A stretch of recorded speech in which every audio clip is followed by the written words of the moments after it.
से पहले हम बजट की बात कर रहे बिल्कुल। थे। तो बजट के हवाले से ही कुछ एनालिसिस भी शामिल कर लेते कि हम तो एक आम इंसान की नज़र से या एक सहाफ़ी की बिल्कुल। नज़र से ही देख रहे हैं, लेकिन एक्सपर्ट्स इसको किस नज़र से देख रहे हैं। ज़िशान मर्चेंट उन्होंने हमें ज्वाइन कर लिया, इकोनॉमिक एक्सपर्ट हैं। अस्सलाम वालेकुम, बहुत शुक्रिया आपने हमें ज्वाइन किया।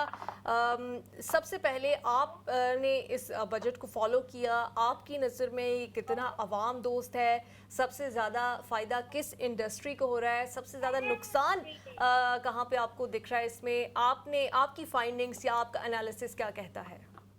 जी, वालेकुम अस्सलाम। बहुत शुक्रिया आपने मुझे अपने प्रोग्राम के लिए मदद किया। मैंने इस बजट को बड़े गौर से देखा है और मैंने जो सिर्फ मेरा जो एक अगर मैं क्रक्स आपको बताऊं कि इसमें तो सिर्फ टैक्स ही लगा है जनाब सब पे।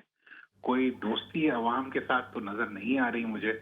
अलबत्ता इसमें ये जरूर है कि एक छोटा सा पीनट दिया है सैलरी टैक्स पेयर को कि वो उनको उनसे पहले पूरा एक बहुत बड़ी मेहनत करवाई, उनको जो है पाकिस्तान का हाईएस्ट टैक्स पेयर्स बनवाया।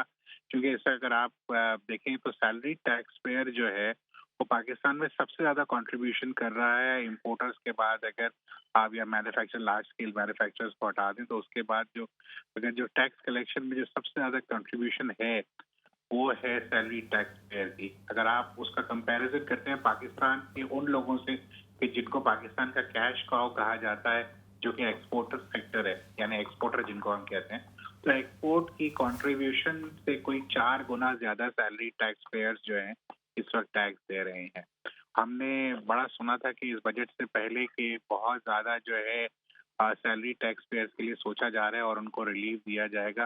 तो जो सालाना जो अगर मैक्सिमम रिलीफ दिया गया मेरे ख्याल से वो तकरीबन 1 लाख रुपए यानी 10,000 रुपए या 9,000 रुपए महीना भी अगर मैं एस्टिमेट कर लूं तो ये टैक्स में कमी की गई है। लेकिन अगर आप देखें तो रिटेल सेक्टर पे जो हम सुन रहे थे कि टैक्स लगाया जाएगा, मुझे कोई टैक्स नजर नहीं आया।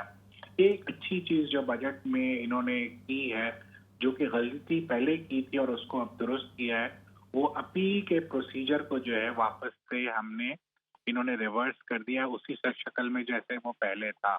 यानी पहले आप अपील करते थे कमिश्नर अपील्स के बाद पास और फिर आप ट्राइब्यूनल जाते थे और फिर आप हाई कोर्ट जाते थे। ये जो फाइनेंस अमेंडमेंट एक्ट 2024 ने इसकी पोजीशन को चेंज कर दिया था और इसमें लिमिट लगा दी थी और इससे कहा यह गया था कि हाई कोर्ट्स का और ट्राइब्यूनल्स का लोड कम होगा, जो रिवर्स हो गया था, जिसपे सारी टैक्स बार ने निशानदेही की थी बशमूल कराची टैक्स बार एसोसिएशन के, और उसको जो है इस बजट में ठीक किया गया है। तो वो हम जैसे मैं हमेशा से जब अपने एनालिसिस कर रहा होता हूँ तो मैं ये कहता हूँ कि 1 step forward and 2 steps back. तो हम उसी कहीं सिनेरियो में फंस गए। इस बजट में हमने जो देखा ये है कि विदहोल्डिंग रेट के टैक्सेस को बढ़ा दिया गया है। पिछले साल के मुनासबत से जो हदफ रखा गया है वो इतना ज्यादा नहीं है। तो इस दफा जो है मैं समझता हूँ कि एफबीआर का जो टारगेट होगा वो मेरे ख्याल से जो है पिछले साल के मुनासबत से थोड़ा सा आसानी से हो जाएगा, क्योंकि रियलिस्टिक कुछ टारगेट या चीजें नजर आ रही हैं। अगर ओवरऑल मैं टैक्स पेयर के पॉइंट ऑफ व्यू से बात करूं तो मुझे ऐसी कोई चीज नजर नहीं आ रही कि जिससे आप लोगों को इंसेंटिवाइज करें कि वो वॉलंटरी टैक्स बेस में एंटर हो जाए या टैक्स फाइलर बन जाए। हाँ, ये जरूर नजर आया है कि इनकम टैक्स में भी और सेल्स टैक्स में भी लोगों की बैंक अकाउंट्स को ब्लॉक कर देंगे अगर वो नॉन फाइलर होंगे, या लोगों के बैंक अकाउंट्स खोलने पे जो है वो कदगन होगी, या प्रॉपर्टी ट्रांसफर करने पे कदगन होगी, या खरीदने पे ऑब्वियसली, और इसी तरीके से गाड़ियों के ट्रांसफर और उस पर भी कदगन। तो ये तो कुछ चीजें लॉ में हमेशा से रही हैं और वो आती रही हैं और पिछले 2-3 साल से आ रही हैं। लेकिन अगर इसको आप एक ऑब्जेक्टिवली एनालिसिस करें तो ये नजर नहीं आता कि टैक्स बेस जो है वो कोई खातिर ख्वाह बढ़ रहा है। Although number of tax payers, income tax filers Pakistan में बढ़े हैं, लेकिन नेट अगर आप टैक्स पेयर्स का रेशो अगर निकालेंगे, जो टैक्स पेयर्स हैं वर्सेस नील फाइलर्स या लो टैक्स फाइलर्स, वो बहुत ज्यादा फर्क है।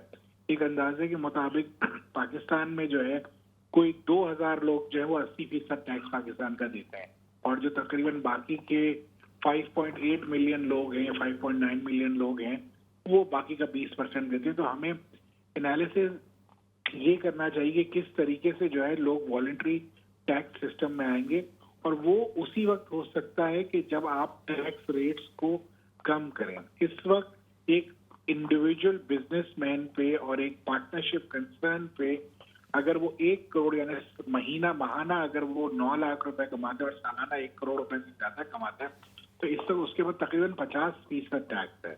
तो ये 50% टैक्स जो है वो बहुत ज्यादा है, क्योंकि इसके बाद उसको कोई बेनिफिट नहीं है उस 50% टैक्स देने के बाद। उसको एजुकेशन भी खुद ही अपनी करनी है, हेल्थ भी खुद ही अरेंज करनी है, लाइफ सिक्योरिटी भी खुद ही देखनी है।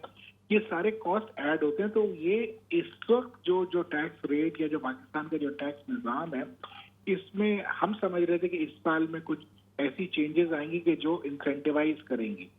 दुनिया में जहां पे भी आपको टैक्स बेस बढ़ाना होता है, जो टैक्स पेयर्स को या उन लोगों को जो टैक्स सिस्टम में नहीं लेके आना होता है, तो उन्हें कोई ना कोई इंसेंटिव दिया जाता है, टैक्स रेट्स को लोअर रखा जाता है। लेकिन अनफॉर्चुनेटली पाकिस्तान में इस वक्त जो है कोई ऐसा इस बजट में टैक्स मेजर्स मुझे नजर नहीं आए कि जो टैक्स वॉलंटरी कंप्लायंस की तरफ आए या जो सिस्टम में खुद ही टैक्स पेयर आना चाह रहा हो उसे वेलकम किया जाए।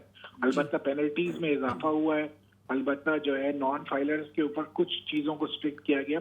तो ओवरऑल हम देखें तो हम इस दफा ये बड़ी यू इनक्राई थी कि जो यूट्यूबर्स हैं या जो सोशल मीडिया पे लोग अपने आप की मार्केटिंग करते हैं उसके ऊपर टैक्स लगेगा, लेकिन उसके ऊपर भी टैक्स नहीं लगाया गया। तो ओवरऑल मैं समझता हूँ कि कोई बहुत अच्छा टैक्स पेयर फ्रेंडली बजट नहीं है। अच्छा ज़िशान साहब, आपके ख्याल में इसकी वजह क्या ये है कि जिस तरह से कुछ तज्ज़ियाकार कह रहे हैं कि मुकम्मल तौर पे IMF की जो तजावीज़ हैं उनके ऊपर अमल किया गया है, इस वजह से हुकूमत के हाथ बंधे हुए थे और आज वज़ीर ख़जाना भी कह रहे थे कि जितना बेहतर हम पेश कर सकते थे बस हमने कर दिया, इससे ज़्यादा हमसे उम्मीद ना रखी जाए। तो क्या IMF की जानिब से सख्तियाँ थी, उसकी वजह से ऐसा है?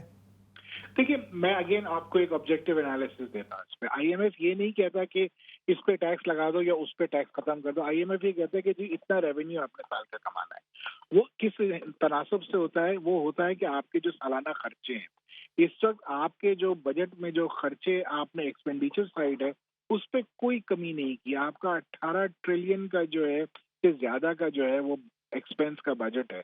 लेकिन बात ये होती है कि आप अगर किसी घर का बजट बनाते हैं, मैं एक बड़ी आसान सी मिसाल देता हूँ कि अगर मेरे घर में कमाने वाला एक है जो कि 5,000 रुपए कमाता है या 1,000 पाउंड कमाता है, तो मैं अपने माहाना जो अखराजात होंगे वो 1,000 पाउंड के अंदर रखूंगा या 5,000 रुपए के अंदर रखूंगा। ये नहीं हो सकता कि मैं कमाऊं जो है 1,000 रुपए या 5,000 रुपए और मैं खर्च करूं 10,000।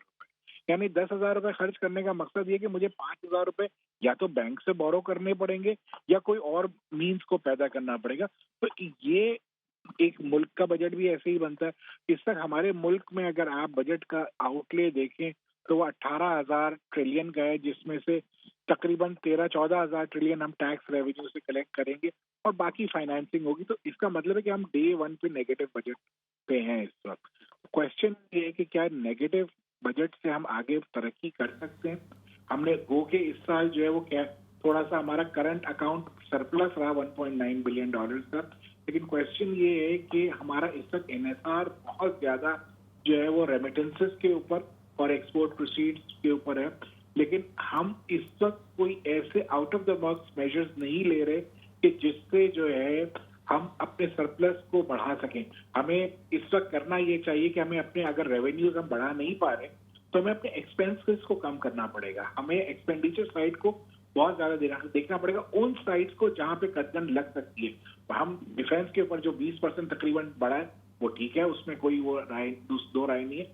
लेकिन यस, दूसरे जो एक्सपेंसेस हैं हम साल से सुनते चले आ रहे हैं। जब भी कोई नई गवर्नमेंट आती है वो कहती है कि जी हम ऑस्टेरिटी मेजर्स लेके आएंगे, लेकिन जब उनके एंटोराजेस चलते हैं 25-30 गाड़ियों के, वहां ऑस्टेरिटी मेजर्स नजर नहीं आते। तो हमें कहीं ना कहीं एग्जाम्पल जब अगर क्रिएट करने की बात हम करते हैं तो हमें example leading from the front की जो बात होती है, खुद पहले एग्जाम्पल सेट करनी पड़ेगी और फिर आगे जो है एक्सपेक्टेशन करनी पड़ेगी। इस वक्त एक्सपेक्टेशन टैक्स पेयर से या लोगों से ज्यादा है। गवर्नमेंट की अपनी एक्सपेंस साइड को अगर वो थोड़ा सा कर्टेल करें तो मैं समझता हूं कि ये और भी बहुत अच्छी चीजों और भी बहुत अच्छी तरीके से बजट को पेश किया जा सकता था। इस वक्त यस हमारे हाथ बंधे हुए हैं, क्योंकि हमें सर्टेन रेवेन्यू टारगेट्स को मीट करना है। और वो रेवेन्यू टारगेट्स फॉर इंस्टेंस, जैसे आपने जो सर्विसेज पे विदहोल्डिंग टैक्स पहले 11% था उसको 15% कर दिया, तो इसी तरीके से जो विदहोल्डिंग रेट कम थे 4% थे उसको 8% कर दिया। तो आपने किया क्या है, आपने किया ये है कि आपने रेशियो ऑफ टैक्स यानी परसेंटेज ऑफ टैक्स बढ़ा दिया है विदहोल्डिंग के। तो उससे आपको ये जो आपने बजट का इस साल का तखमीना रखा है, ये जो एफडीआर का टैक्स टारगेट रखा है वो तो अचीव हो जाएगा। लेकिन क्वेश्चन ये है at the end of the day जब एक आम आदमी पे इसका बोझ पड़ेगा तो क्या इससे महंगाई बढ़ेगी? बिजनेसेस की कॉस्ट बढ़ जाती है, क्योंकि ये जो नॉन फाइलर्स होते हैं, जितने भी नॉन फाइलर्स होते हैं, वो जब आपसे कोई काम करते हैं तो वो कहते हैं जी हमें तो नेट ये पैसा चाहिए। फॉर एग्जाम्पल नेट हमें 1 लाख रुपए चाहिए, तो टैक्स है वो आप खुद भरें। इस वक्त अगर विदहोल्डिंग टैक्स के रेट्स की बात की जाए तो तकरीबन सर्विस सेक्टर की अगर कोई सर्विसेज एक्वायर करता है तो फाइलर का 15% और नॉन फाइलर का 30% रेट है, यानी मल्टीप्लाई बाय 2। तो आप ये समझें कि अगर मैं नॉन फाइलर हूं और मैं ये कहता हूं कि जी जनाब मुझे तो लाख रुपए नेट चाहिए, तो बिजनेस की कॉस्ट कितनी पड़ी? तकरीबन 1,30,000 पड़ी। तो बिजनेस को क्या नुकसान हुआ कि वो पहले इनकम टैक्स दे रहा है, अब वो उस नॉन फाइलर का विदहोल्डिंग टैक्स भर रहा है, तो वो कैसे रिकवर करेगा? वो कॉस्ट को बढ़ाएगा, वो सेलिंग प्राइस को बढ़ाएगा। जब सेलिंग प्राइस को बढ़ाएगा तो उससे महंगाई बढ़ेगी, और वो महंगाई कौन देगा? वो वही गरीब आदमी देगा कि जो इस वक्त अपने एंड्स ऑलरेडी जो तमाम वो टैक्सेस जो वो अदा कर रहा है। बहुत शुक्रिया ज़ीशान, आप हमारे साथ मौजूद थे।